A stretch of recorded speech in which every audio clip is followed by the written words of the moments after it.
Bienvenue sur votre podcast dédié à l'art et à ses métiers, La Pause d'Art. Anecdotes, passion, parcours inspirant d'artistes d'ici pour le monde et ceux du monde pour ici.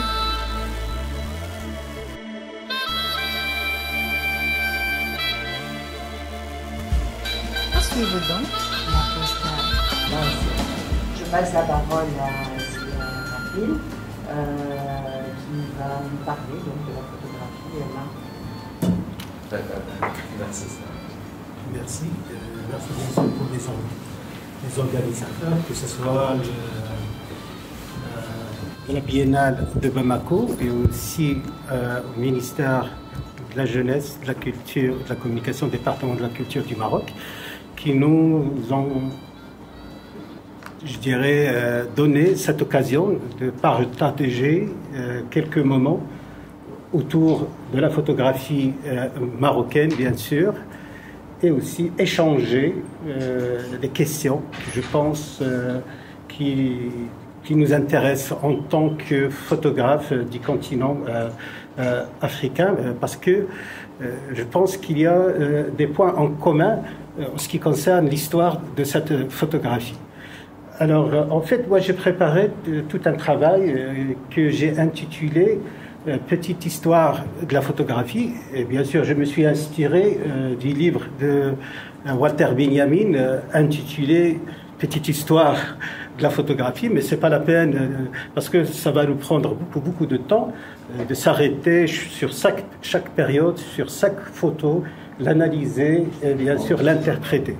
Mais on peut, opérationnellement parlant, on peut parler de trois périodes parce que parler de la photographie marocaine contemporaine, c'est tout un processus, c'est toute une histoire qui date pas d'aujourd'hui, mais qui date au moins d'après mes recherches, d'après mes fouilles dans l'histoire de la photographie, il date de 1859. Alors à l'époque, le Maroc était, comme tous les pays, bien sûr, du continent africain, était un sujet photographique. Voilà, un sujet à photographier. Bien sûr, après, on arrive au début du XXe siècle. La première expérience, c'est le sultan Abdelaziz qui a pris la parole, encore une fois, pour nous parler de portraits photographiques, reportages photographiques, entre guillemets, à l'époque, mais avec un langage marocain, bien sûr. Surtout, ça date des années 1900-1901. Donc, les premières, si j'ose dire, les prémices de la photographie marocaine datent de cette période-là. Bien sûr, il y en a d'autres précurseurs dans les années 30, comme Al-Latfouf, d'autres dans les années 50, par hasard, une photographe femme, qui s'appelle Rahimou Al-Hawziad, et c'est toujours dans le nord du Maroc, Mohamed Cherradi, dont on a sorti aussi un petit livre qui date des années 50. Donc, je considère que cette période-là, c'est la phase ou la période de comment dirais-je, la naissance de la photographie marocaine. Bien sûr, en parallèle, il y avait ce qu'on appelait la photographie coloniale, mais avec, bien sûr, une vision tout à fait différente à ce que faisaient les Marocains de cette époque-là. Et le vrai élan de la photographie marocaine, c'est-à-dire la photographie moderne, contemporaine, c'est dans la fin des années 80, début des années 90. Mais le vrai, comment dirais-je, la vraie question de comment représenter le Maroc, comment représenter les Marocains, c'est à partir du troisième millénaire. Bien sûr, la question principale, c'est la notion de la représentation. C'est-à-dire comment écrire à travers le biais, à travers le médium, à travers l'outil, comment traduire l'émotion, comment traduire surtout notre regard sur nous-mêmes. Et ça, je pense que c'est la question principale, et c'est ça qui fait la différence en même temps de la photographie marocaine, parce que c'est une photographie où on aborde à la fois la question de l'archive, comme le cas de Badr al-Hamami, la question de la mémoire. Il y a là, par exemple, Kilito, la question aussi des genres photographiques et la question des formes d'expression, comme avec le cas de Hicham Benouhoud, la question du portrait aussi avec Nordine, et bien sûr d'autres photographes qu'on ne peut pas tout citer, et bien sûr notre cher ami Mali aussi, qui faisait partie aussi de cette mouvance dans les années 80, comment représenter une photographie marocaine. Mais ce qui nous intéresse, nous, plus maintenant, c'est cette diversité, cette pluralité de la photographie marocaine, qui tourne, d'après mon interprétation, autour de la question de la représentation, c'est-à-dire une représentation qui questionne la notion de la représentation. Donc, je donne encore une fois un exemple avec le travail de Badr al-Hamami, comme tout à l'heure. Je pense que vous avez remarqué dans sa démarche, dans son dispositif photographique, il y a la question de la mise en abîme qui revient à chaque fois. Donc, il y a déjà un archive photographique, mais la part de Badr al-Hamami, c'est de questionner ces représentations. Bien sûr que on ne peut pas parler de cette mouvance parce qu'il y a à la fois une part des photographes marocains qui résident au Maroc, il y a aussi des photographes marocains qui résident à l'étranger et qui collaborent d'une façon ou d'une autre à l'écriture de cette histoire et aussi à l'écriture de cette notion de représentation. Donc, je ne vais pas trop, comment dirais-je, trop dire. Je pense que, après avoir donné la parole à la salle, s'il y a des questions qui peuvent provoquer des réponses, je pense que ça sera plus interactif, plus intéressant, voilà, de partager. Parce que le but, c'est ça, c'est de faire circuler la parole, le dialogue. Le dialogue, le parole. Merci. Merci beaucoup. Bien, merci beaucoup. C'était un exercice assez difficile quand même de résumer l'histoire de la photographie. Non, c'est pas facile. C'est très difficile. Eh bien, vous en êtes bien sortis, je vous en remercie. Donc, s'il y a des questions dans le public, n'hésitez pas. Voilà, il y a 2 questions là-bas et ici. Merci. Bonjour. Bonjour. Moi, c'est Yvon Lassan, artiste visuel camerounais. Vous avez évoqué tout à l'heure la question de la mise en abîme. Ça, c'est quelque chose qui m'intéresse énormément. Mais la question s'adresse à vous deux, bien entendu. Vous, en tant que photographe, et nous, en tant qu'universitaire, eux qui ont très souvent cette lecture un peu détachée de ce que nous produisons, c'est qu'est-ce qui explique justement ce questionnement de la représentation dans cette photographie marocaine aujourd'hui? Alors, pour répondre à la question de qu'est-ce que la représentation, je pense que dans la continuité de ce que vient de dire notre ami Badr, alors la représentation, pour moi, c'est question surtout de dispositif photographique. Voilà. Parce que de façon ou d'une manière, je parle de l'expérience marocaine, à un certain moment, on a posé cette question de comment photographier, pourquoi photographier, et bien sûr, qu'est-ce qu'il faut photographier. Donc, toutes ces questions-là, si on les enchaîne, on se trouve devant la question de la représentation. Alors, et écrire l'histoire d'une photographie, que ce soit marocaine ou d'un autre pays, c'est aussi la question de dispositif. C'est vrai, donc quand j'ai dit dispositif, c'est à la fois l'histoire des formes, l'histoire des contenus, l'histoire des approches photographiques.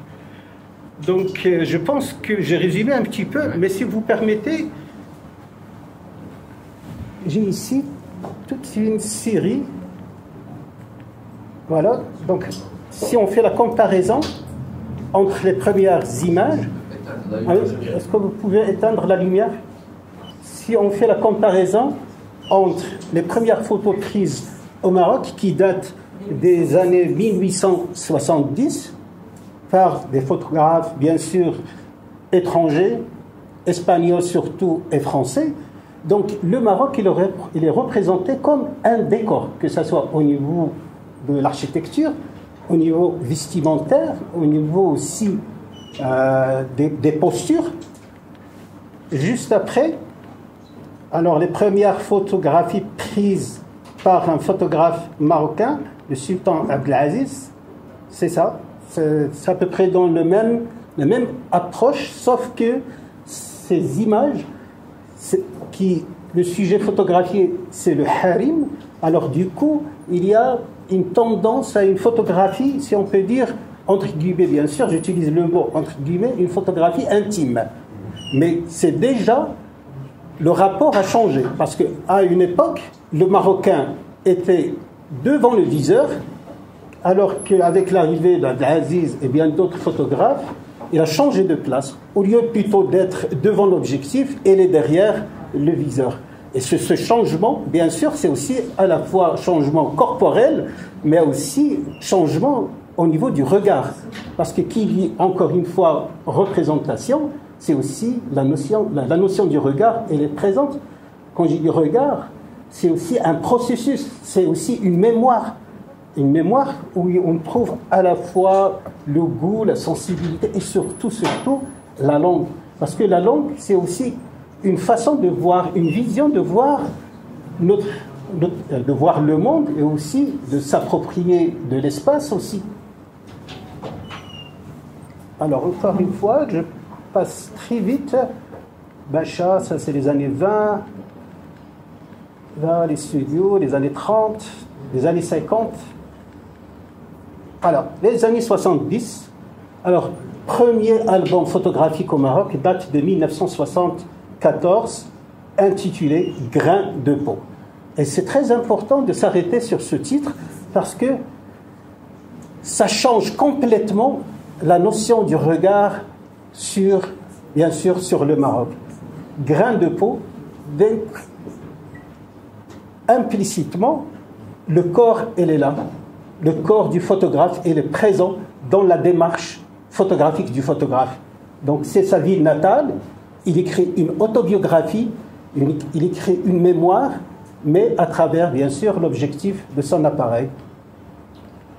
La même continuité, Tahaminadat dans les années 70, donc la question, il y a le corps, et je passe rapidement, Daoud, le deuxième album photo, rapidement, pour s'arrêter.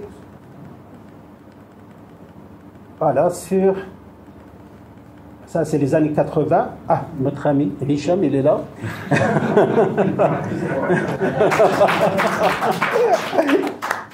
Non, mais dans l'histoire, bien sûr, il y a les approches, la question de la représentation. Hicham, il est mieux placé que moi de parler de la notion de la représentation. Mais moi, je considère que son travail, il est à la fois un questionnement sur les genres photographiques et aussi sur les formes d'expression. Dans sa photographie, il y a tout ce, si on peut dire, c'est une synthèse où il y a le portrait, la mise en scène, la photographie conceptuelle, la photographie plastique, et aussi dans son travail, il y a la photographie, il y a la notion du cinéma, la notion des caricatures, parce que plusieurs séries, on trouve la notion d'humour, la notion aussi du satire présente dans son travail. Je ne sais pas s'il partage ce point de vue ou non, mais il est bien... Je n'ai pas beaucoup de temps pour réfléchir sur ce que je fais. Ouais, je suis dans le faire, je ne suis pas dans le... Ouais. Non, mais il y a quand même ce qui, d'après toujours mon interprétation, ce qui est très important dans le travail de Hicham, c'est chercher le photographique dans la photographie. Et je pense que cette notion de...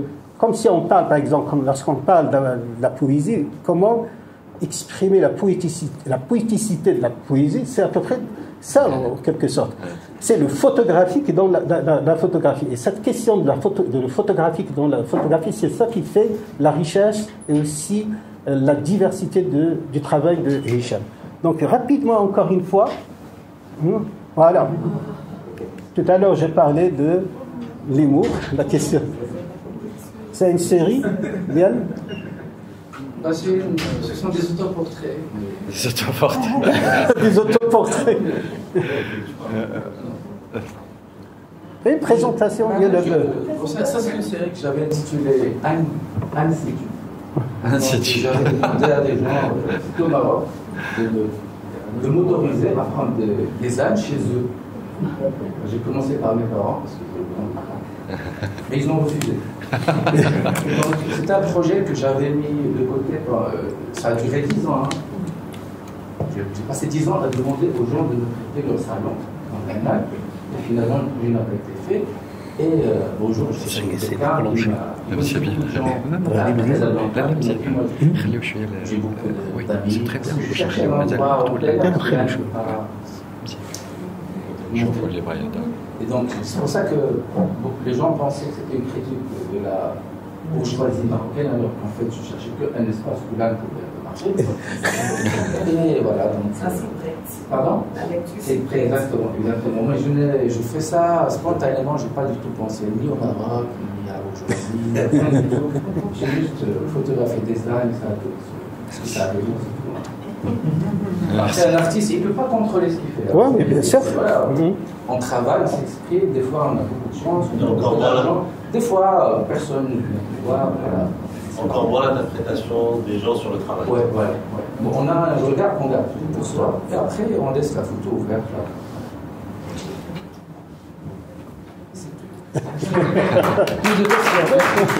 Merci Hicham. Alors, encore une fois, Hicham. Alors, là, c'est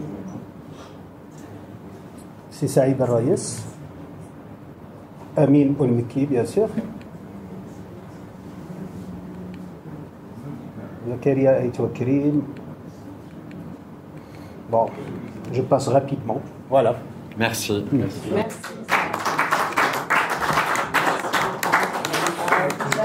Beaucoup parlé sans le dire, sans mettre la parole, qu'on utilise maintenant sur la question de la représentation qui est la décolonisation du regard. En fait, parce que dans nos pays qui ont été pendant longtemps colonisés, nous avons subi un certain regard pendant extrêmement longtemps sur nous-mêmes, sur notre identité, sur nos pays, etc., que nous essayons, et nous avons essayé en tout cas, de se réapproprier notre identité et puis notre propre regard. Voilà. Merci beaucoup. J'espère que vous avez apprécié ces moments de présentation et d'échange. Et c'est l'heure du déjeuner, je pense. On a tous faim. Allez, à très vite. Merci.